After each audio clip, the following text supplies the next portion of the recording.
Boas-vindas a mais um episódio de Relatos Sobrenaturais. Hoje, vamos mergulhar em uma história aterrorizante que aconteceu em Ponta Grossa, Paraná. Prepare-se para conhecer o relato de um morador que começou a encontrar sinais e avistamentos de um saci em sua propriedade. Sente-se perto das chamas e deixe o calor do fogo acompanhar você enquanto revelamos este relato aterrorizante. Antônio Ribeiro, um homem reservado e de poucas palavras, vivia tranquilamente em sua fazenda isolada nos arredores de Ponta Grossa, Paraná. A propriedade, cercada por uma floresta densa e misteriosa, sempre lhe trouxe paz. No entanto, essa paz foi perturbada por uma série de acontecimentos inexplicáveis e cada vez mais perturbadores. Tudo começou em uma noite chuvosa, quando Antônio estava terminando seu trabalho no estábulo. Ele ouviu um assobio agudo e uma risada infantil que pareciam vir do meio das árvores. A risada não era de um som comum. Havia algo de sinistro e sobrenatural nela. Antônio, tentando ignorar, voltou para casa com uma sensação incômoda que não conseguia explicar. Nos dias seguintes, fenômenos estranhos começaram a acontecer. Ferramentas desapareciam misteriosamente, objetos eram encontrados em lugares inusitados e o gado estava constantemente agitado. Antônio começou a perceber pegadas de uma única perna na terra úmida ao redor de sua casa, um sinal claro e inconfundível do Saci Pererê. Determinou-se a descobrir a origem desses eventos e, numa noite sem lua, escondeu-se perto do celeiro. Armado com uma velha espingarda e uma lanterna, esperou em silêncio. O assobio retornou, mais próximo desta vez, e uma pequena figura começou a se materializar nas sombras. Um ser do tamanho de uma criança, com uma perna só e um gorro vermelho, pulava com agilidade sobrenatural, rindo de forma macabra. Antônio sentiu o sangue gelar. Ele havia ouvido histórias sobre o Saci, mas ver a criatura com seus próprios olhos era algo que ele jamais imaginara. Reagiu instintivamente, disparando a espingarda, mas a criatura desapareceu antes que o tiro pudesse acertá-la, deixando apenas uma risada sinistra ecoando na noite. Os dias se transformaram em noites insones e cheias de terror. Antônio decidiu procurar ajuda com Dona Cândida, uma velha curandeira da região, conhecida por seus conhecimentos sobre o folclore e o sobrenatural. Ela escutou a história de Antônio com uma expressão grave e preocupada. Você mexeu com forças que não compreende, Antônio. O Saci é travesso, mas ao tentar machucá-lo, você pode ter despertado algo muito mais antigo e perigoso, disse Dona Cândida, entregando-lhe uma garrafa de vidro encantada e uma rolha de cortiça. O Saci é mágico e pode se transformar para caber na garrafa, mas você deve capturá-lo com respeito. Só assim conseguiremos restaurar a paz.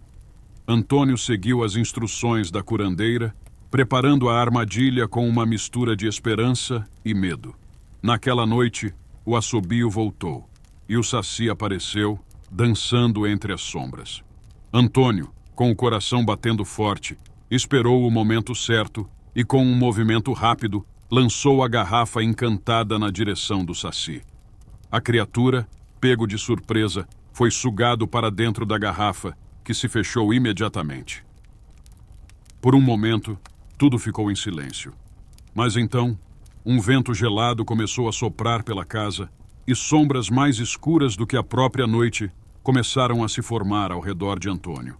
O Saci, dentro da garrafa, não parava de rir, uma risada que se transformou em um grito aterrorizante.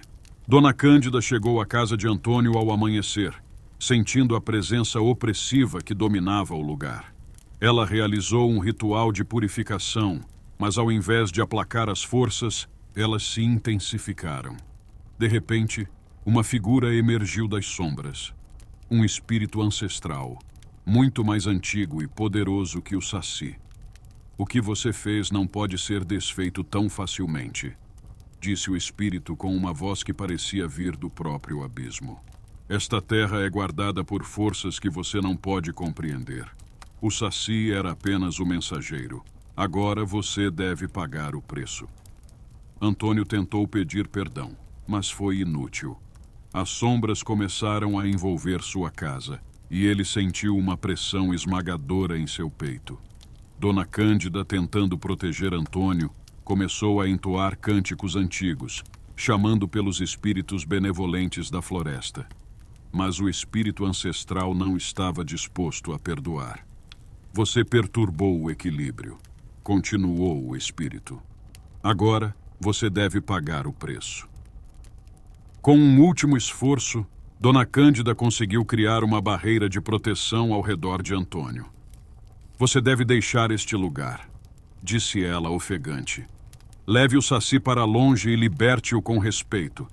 É sua única chance de redenção. Antônio, desesperado, pegou a garrafa e correu para a floresta. As sombras o seguiram, sussurrando maldições em seus ouvidos.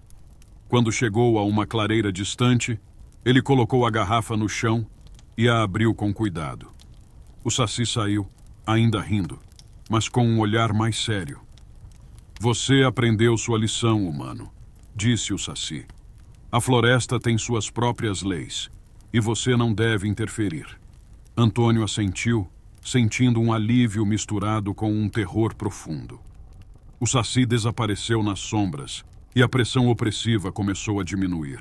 Mas o espírito ancestral não o deixou sem um aviso final. Você pode ter escapado desta vez, mas lembre-se, a floresta nunca esquece. Antônio retornou à sua fazenda, mas a tranquilidade nunca mais voltou completamente. Ele sabia que a floresta estava sempre observando, esperando por qualquer sinal de desrespeito. Certa noite, enquanto dormia, ouviu um assobio familiar. Sentiu um frio intenso e, ao abrir os olhos, viu o Saci parado ao pé de sua cama. Você pensou que poderia escapar tão facilmente? Perguntou o Saci, com uma voz que agora era cheia de malícia. Antes que Antônio pudesse reagir, o Saci pulou sobre ele e a escuridão o envolveu completamente.